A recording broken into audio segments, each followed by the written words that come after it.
हमने क्या क्या किया, हमने क्या रिवर्स की सप्लाई चेक किया तो VP IC तक गया, ठीक है। कहाँ तक गया, तो VP IC पे गए। यहाँ से कहाँ गए बोलो, DC to DC IC, DC to DC IC। इसको क्या बोलते हैं, क्या नाम है इसका बताओ जरा। Secondary power IC, secondary power PWR मान लेते हैं यहाँ PWR, ठीक है। और क्या नाम है इसका, चार्जिंग IC। क्या नाम है, चार्जिंग IC। अब बताओ देखो, DC to DC IC secondary IC या सेकेंडरी पावर बोलो, ठीक है। अब आ गए तुम एक नंबर मान लो यहाँ पे 2 नंबर, ठीक है, ये हम हो गए, ठीक है।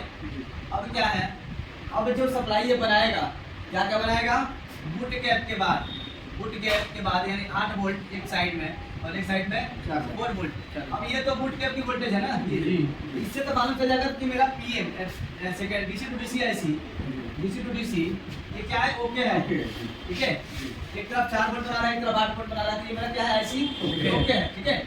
अब हमको ये क्या बन रहा है, ये जो 4 वोल्ट बन रहा है सिक्वायल से, ये बनेगा मेरा VPH। क्या बनेगा, VPH।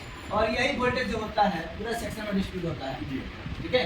कौन कौन सेक्शन, तो आपका नेटवर्क सेक्शन, ठीक है, नेटवर्क सेक्शन में डिस्ट्रीब्यूट होता है। 2 नंबर मान लो आपका चार्जिंग सेक्शन, ठीक है।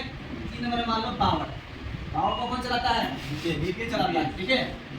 4 नंबर मान लो ग्राफिक, कौन सेक्शन, ग्राफिक। ये किसी लिख देते हैं यहाँ पे, पूरा सिस्टम में डिस्ट्रीब्यूट कौन करता है, VPH पावर। अगर VPH पावर आपका खराब हो जाए या फिर ये वोल्टेज नहीं बना रहा है तो ये वर्क करेगा, टोटल नहीं करेगा, ये वर्क करेगा, कोई सिस्टम नहीं वर्क करेगा। और ये हो जाएगा टोटल क्या, डेड। क्या है ये, डेड। जैसे ये डेड सेक्शन में आप लोगों को एक्सप्लेन कर रहा हूँ, ठीक है। तो डेड सेक्शन को करने की सबसे आसान तरीका है एक ही चीज, शॉर्ट विधि लिखवाते हैं यहाँ पे, फिर आगे बढ़ते हैं। शॉर्ट क्या है, एक नंबर में चेक कर लो आई डायग्नोस, ठीक है, आई डायग्नोस। 2 नंबर में क्या चेक करना है हमको, बस, ठीक है। 3 नंबर में क्या चेक करना है, सॉर्टिंग, ठीक है। और 4 नंबर में क्या चेक करना है बताओ, VPH की लाइन। आ गया यहाँ पे, ये बड़ा 1 2 3 से बड़ा 4 नंबर। अब ये VPH अगर बन रहा है डायरेक्ट, VPH कहाँ बनेगा, तो चार्जिंग IC के कॉइल पे बनेगा। आउटपुट जहाँ बूट के लगा रहा है, एक साइड में 4 वोल्ट और एक साइड में 8 वोल्ट, ये VPH बनेगा। और ये VPH जाता है डायरेक्ट पावर पे। कहाँ जाता है, पावर पे। अगर आप पावर के कौन सा कॉइल, कैप पे जो हम लिखवाए हैं L कॉइल, जो L कॉइल होता है, ऐसे ये पावर IC हो गया और आपका ये कॉइल हो गया, सॉरी कैपेसिटर हो गया, कैपेसिटर।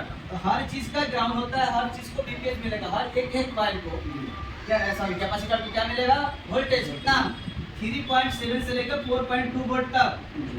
कितना वोल्ट आ जाता है VPH, 3.7 से लेकर 4.2 वोल्ट तक। और एक तरफ ग्राउंड और एक तरफ वोल्टेज, मान के चलो ये वोल्टेज हो गया 3.7 से लेकर 2.2 वोल्ट, 4.2 वोल्ट तक ये ग्राउंड। फिर बनेगा इसका वोल्टेज, कितना वोल्टेज, तो 3.7 से लेकर 4.2 वोल्ट तक, ये भी 3.7 से लेकर 4.2 वोल्ट तक, समझ आया। फिर इसका ग्राउंड, फिर ये वोल्टेज, फिर इसका भी ग्राउंड, फिर वोल्टेज, फिर इसका भी ग्राउंड, फिर वोल्टेज। मतलब कहने का एक सबको एक ग्राउंड और सबका एक वोल्टेज। ये सिंगल बूट सीक्वेंस है, ये सिंगल बूट सीक्वेंस है।